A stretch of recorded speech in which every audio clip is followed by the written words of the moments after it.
রহমাতুল্লিল আলামিন মদিনাওয়ালা নবী আমার মক্কার পাশে যে ঘরের মধ্যে মায়ের নবী আমার থাকতেন, ওই ঘরের মধ্যে যখন আমার মায়ের নবী ঘুমন্ত অবস্থায় তন্দ্রাচ্ছন্ন অবস্থায় ছিলেন, হঠাৎ করে সাত ফাঁকা হয়ে জিবরিল আমিন আলাইহিস সালাতু ওয়াস সালাম আমার মায়ের নবীর দরবারে চলে আসলেন।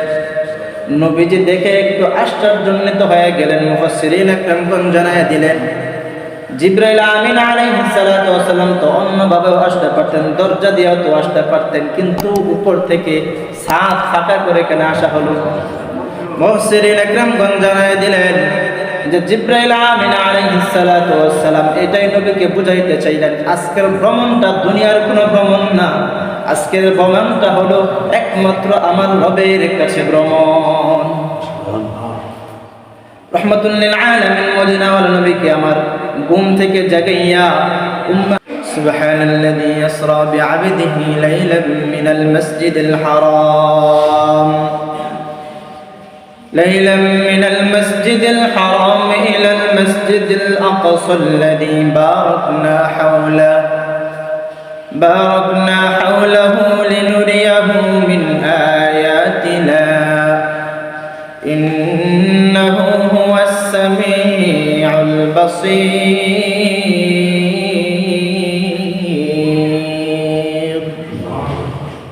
আল্লাহ পাক রব্বুল আলামিন জানায়া দিলেন দুনিয়ার মানুষদেরকে, সুবহান আল্লাহ পাক রব্বুল আলামিন হলেন তিনি পবিত্র মহান রব।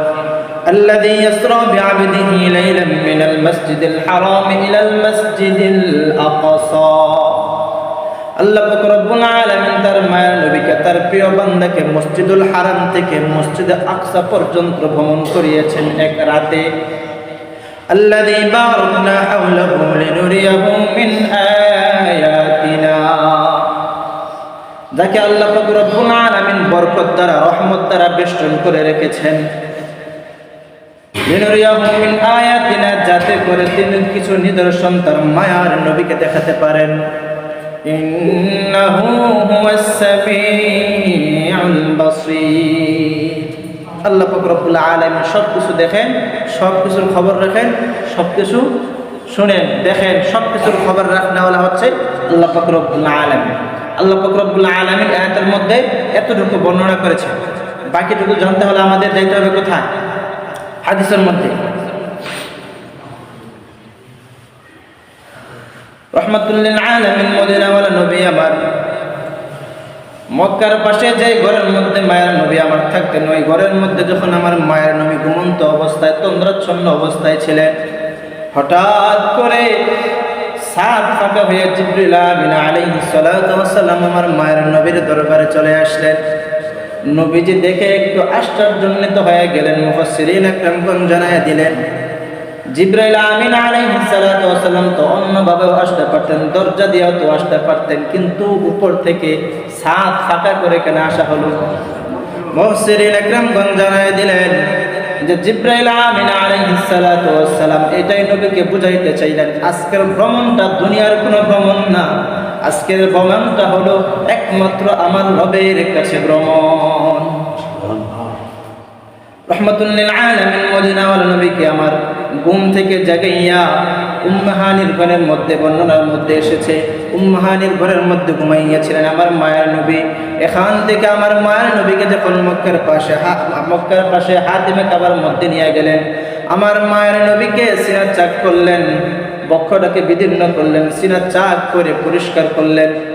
রহমাতুল্লিল আলামিন মদিনাওয়ালা নবীকে হযরত জিবরাইল আমিন আলাইহিস সালাতু ওয়াস সালাম, হযরত মিকাইল আলাইহিস সালাতু ওয়াস সালাম, এখানে আবার কয়েকটা বর্ণনা আছে, কেউ কেউ বলেন 3 জন এসেছিলেন, আবার কেউ কেউ বলেন 2 জন এসেছিলেন, কেউ কেউ বলেন হযরত জিবরাইল, মিকাইল, হযরত ইসরাফিল, আবার কেউ কেউ বলেন হযরত জিবরাইল মিকাইল, আবার কেউ কেউ বলেন হযরত জিবরাইল ইসরাফিল, এরকম কয়েকটা বর্ণনা পাওয়া যায়।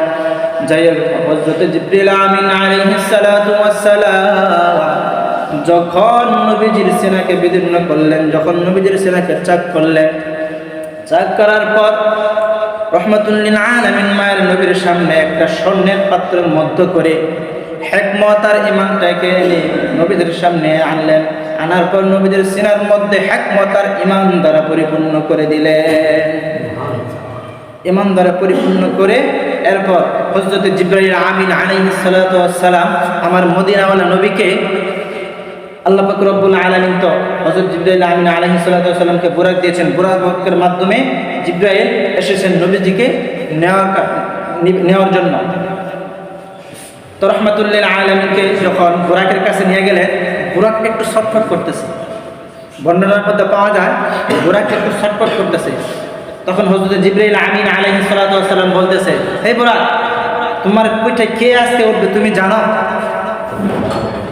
সমস্ত সৃষ্টিকুলের মধ্যে যিনি শ্রেষ্ঠ, আল্লাহ পাক রব্বুল আলামিনের পরে যার সম্মান, যার মর্যাদা, এমন একজন ব্যক্তি মুহাম্মদুর রাসূলুল্লাহ সাল্লাল্লাহু আলাইহি ওয়াসাল্লাম তোমার পিঠের মধ্যে উঠবে। যখন এই কথাটা হযরত জিবরাইল আমিন আলাইহিস সালাতু ওয়াস সালাম বলেন, বুরাক মানে শুনে আশ্চর্যজনিত হয়ে গেছে, একটু ঘামাচ্ছন্ন হয়ে গেছে, ঘেমে গেলেন। হাই হাই, এত করে আমি কী করলাম এটা? কারণ বুরাক তো জানে না আমার পিঠে আসছে কে উঠতে যাচ্ছে। যখন এই কথা বললেন বুরাক একটু ঘামায় গেলেন, হাই হাই কী করলাম আমি এটা। যখন স্থির হইলেন রাহমাতুল লিল আলামিন ওটার উপরে, বুরাকের উপরে উঠলেন। এটা বারকুন থেকে, বুরাক এটা বারকুন থেকে, বারকুন মানে হচ্ছে বিদ্যুৎ। এটা এমন গতিতে চলে, হাদিসের মধ্যে পাওয়া যায় রাহমাতুল লিল আলামিন নবীজি বলেন যে বুরাকটা এটার দৃষ্টি যতটুকু দূর পর্যন্ত যায়, এক লাফে কত দূর পর্যন্ত যায়। এখন চিন্তা করেন আপনি আমি একটা খোলা ময়দানের দিকে তাকাইলে কতটুকু আমার দৃষ্টি যায়। আর আল্লাহ পাক রব্বুল আলামিন তো ওটাকে ওইভাবে সৃষ্টি করেছেন, তাহলে ওর একটা দৃষ্টি কোন পর্যন্ত যায় একটু চিন্তা করেন তো। একটা দৃষ্টি যেই পর্যন্ত যায়, যত দূর পর্যন্ত যায়, এক লাফ দিয়া ওই পর্যন্ত বুরাকটা যায়। তো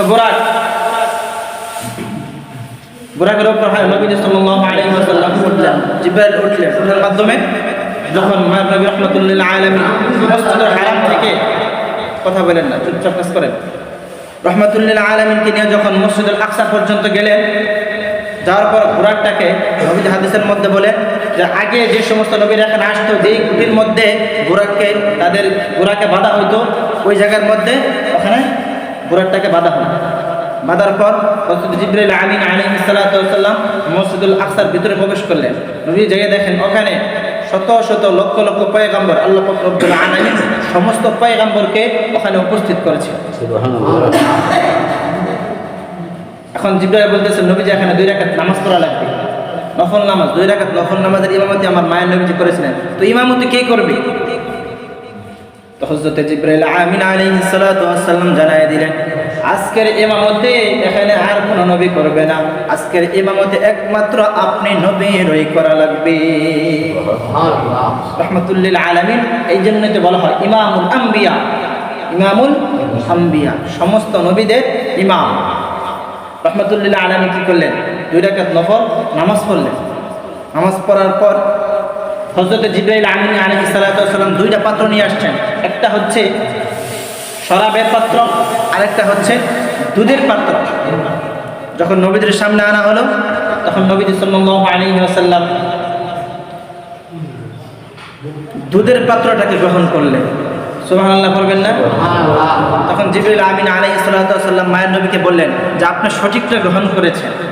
আপনি যদি আজকে ওই শরাবটাকে, মদের পাত্রটাকে আপনি গ্রহণ করতেন, তাহলে আপনার উম্মতরাও এই শরাব পান করত। আপনি দুধটাকে গ্রহণ করার কারণে আপনার অধিকাংশ উম্মত কি করবে? এই দুধটাকে পছন্দ করবে, আর বাকি 2-1টা উম্মত হতে পারে তারা মদকে পছন্দ করবে। তো যারা নবীজের খাঁটি উম্মত তারা কখনোই ওই মদকে পছন্দ করতে পারে না। যদি কেউ পছন্দ করবে, মনে করবেন নবীর প্রতি আর কোনো ভালোবাসা নেই, হতে পারে সে নামে মুসলমান কিন্তু কামে মুসলমান না। রাহমাতুল লিল আলামিন সঙ্গে ছাত্র করে যখন আনা হলো মদ আর দুধ, নবীজি দুধটাকে গ্রহণ করলেন। আলোচনা অনেক লম্বা, আমি সংক্ষিপ্ত করে টেনে শেষ করে দিব। রাহমাতুল লিল আলামিন মদিনাওয়ালা নবীকে আমার নিয়ে হযরত জিবরাইল আমিন আলাইহিস সালাতু ওয়াস সালাম প্রথম আকাশের দিকে রওনা হয়ে গেলেন। প্রথম আকাশের সামনে যখন চলে গেলেন, তখন হযরত জিবরাইল আমিন আলাইহিস সালাতু ওয়াস সালাম জানায় দিলেন যে দরজা খোলো। ওখান থেকে জিজ্ঞেস করা হলো যে কে আসছো তুমি? বলে আমি জিবরাইল। তোমার সাথে কে? বলে আমার সাথে হলো হযরত মুহাম্মদুর রাসূলুল্লাহ সাল্লাল্লাহু আলাইহি ওয়াসাল্লাম। ওখান থেকে ফেরেশতারা জিজ্ঞেস করতেছেন যে আপনি যে ওনাকে নিয়ে আসছেন আল্লাহ পাক রব্বুল আলামিন কি আপনাকে আদেশ দিয়েছেন? হযরত জিবরাইল আমিন আলাইহিস সালাতু ওয়াস সালাম ওখানে ওদেরকে জানাইয়ে দিল, হা হা আল্লাহ পাক রব্বুল আলামিন তার মায়ার নবীকে উপরে নিয়ে যাওয়ার জন্য আমাকে আদেশ করেছেন, এই জন্য আমি নিয়ে আসছি। প্রথম দরজাটা যখন খোলা হলো, মায়ার নবী রাহমাতুল লিল আলামিন প্রথম আসমানের মধ্যে প্রবেশ করার পর দেখতে পাইলেন চেয়ারের মধ্যে একজন বৃদ্ধ মানুষ বসে আছে, তার ডান পাশে কিছু রূহ রাখা আছে আর বাম পাশে কিছু রূহ রাখা আছে।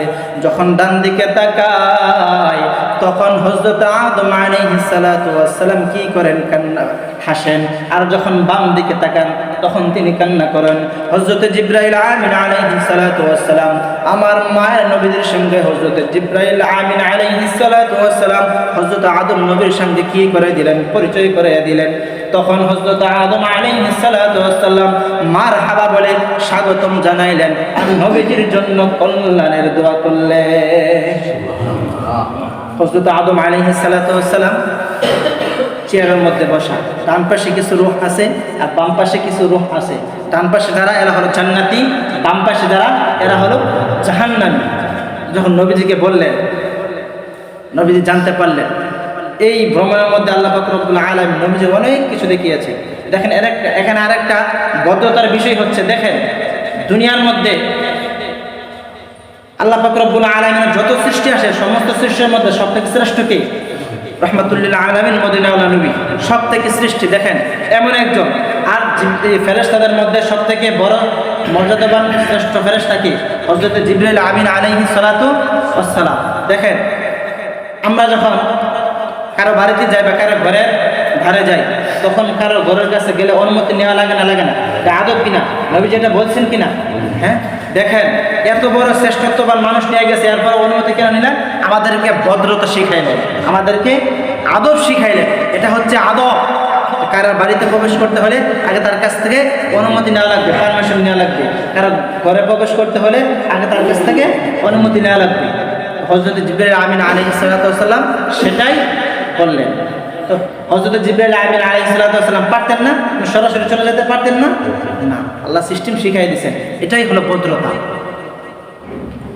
রাহমাতুল লিল আলামিন মদিনাওয়ালা নবীকে আবার যখন দ্বিতীয় আসমানের দিকে রওনা হয়ে গেলেন, দ্বিতীয় আসমানের কাছে যখন যায় তখনও একই ঘটনা এইভাবে আবার জিজ্ঞাসাবাদ করা হলো।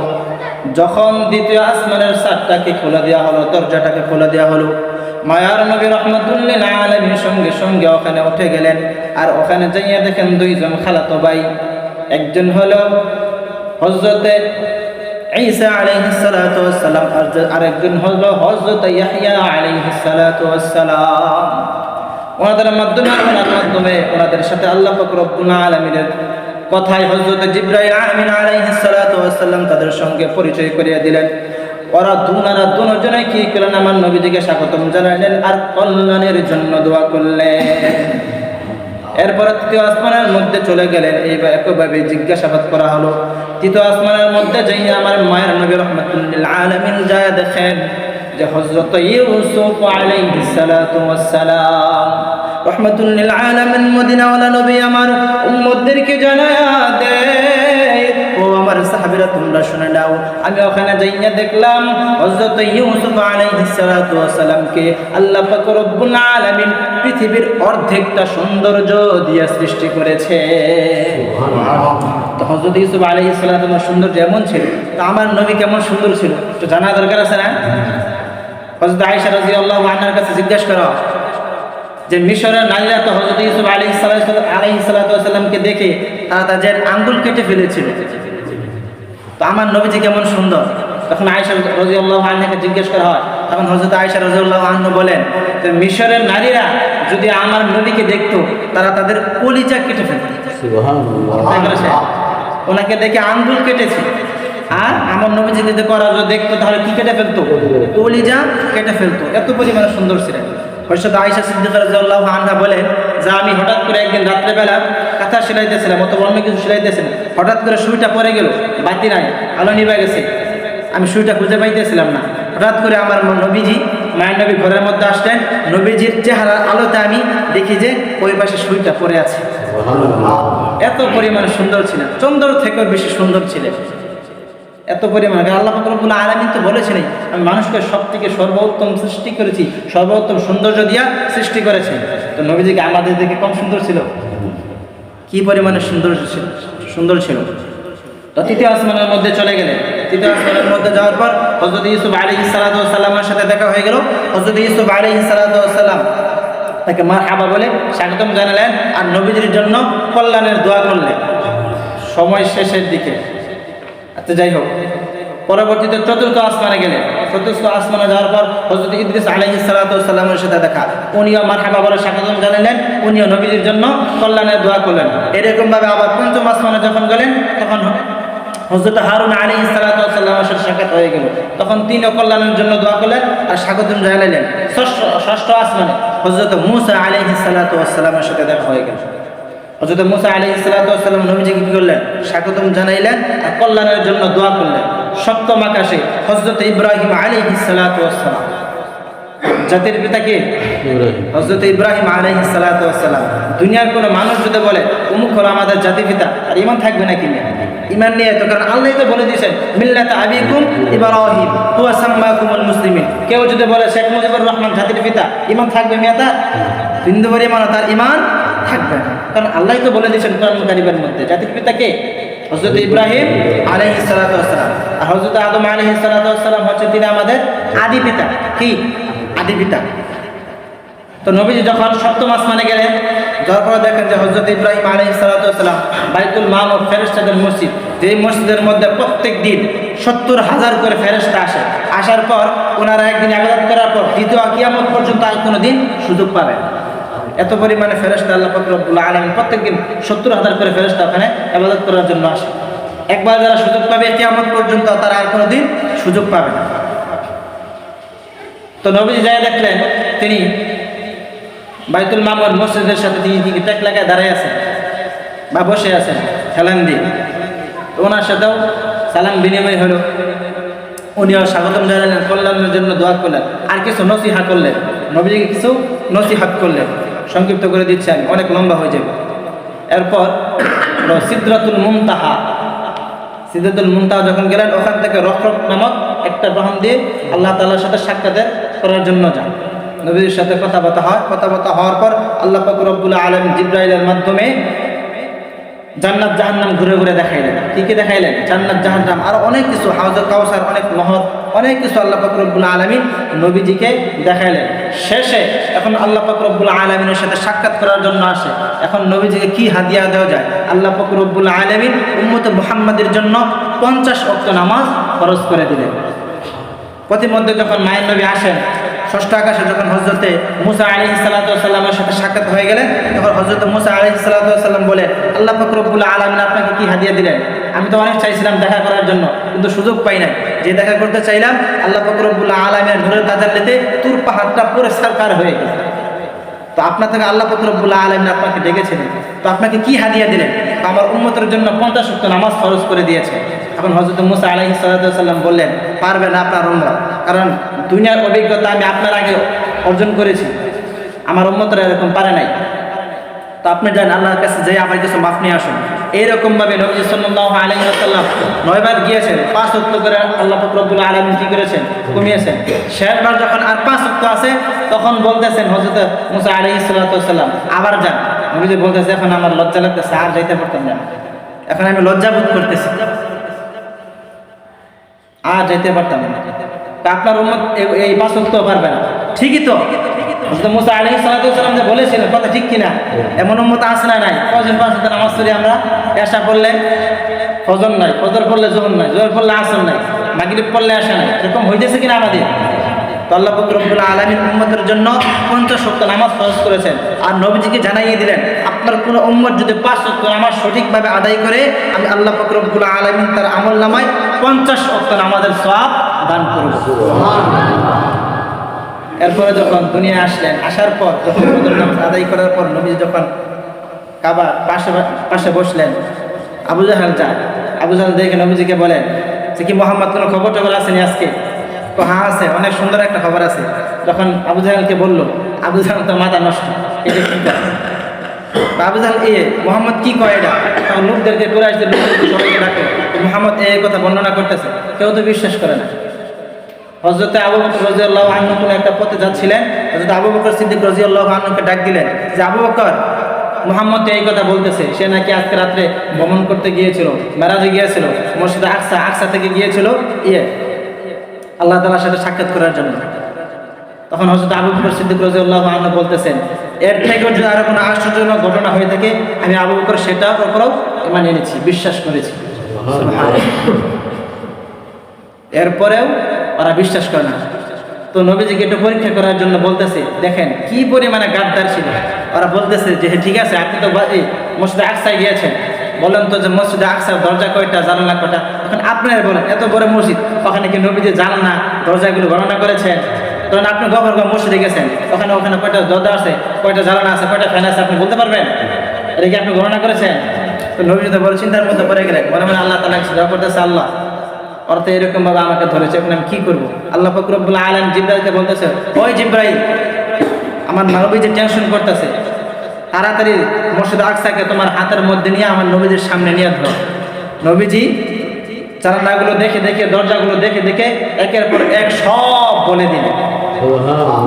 আর একটা বর্ণনা পাওয়া যায়, নবীজি সাল্লাল্লাহু আলাইহি ওয়াসাল্লামকে আল্লাহ পাক রব্বুল আলামিন তার দৃষ্টিটা তখন এত প্রখর করে দিয়েছিলেন যে বাইতুল মুকাদ্দিস আকসা পর্যন্ত নবীজির চেহারাকে চোখের আলো হয়ে পর্যন্ত দিয়েছিলেন। নবীজি ওখানে দেখছেন আর ওটার বিবরণ দিয়েছেন। দুইটা বর্ণনা আমি পেয়েছি, দুইটা বর্ণনা আপনাদেরকে শোনাইলাম। তো যাই হোক, এই মেরাজ যারা বিশ্বাস করবে তারা তো ইমানদারি, যারা বিশ্বাস করবে না যে নবী মেরাজ করেছেন, ইসরা হয়েছে নবীজি, এটা তো কেউ বিশ্বাস না করে তার ইমান থাকবে? হাদিসকে অস্বীকার করলো, কোরআনকে অস্বীকার করলো। তো আল্লাহ পাক রব্বুল আলামিন আমাদের সকলকেই আল্লাহ পাক রব্বুল আলামিনের প্রতি, তার নবীর প্রতি বিদ্বেষ ঈমান রেখে মৃত্যুবরণ করার তৌফিক দান করুক। আমিন।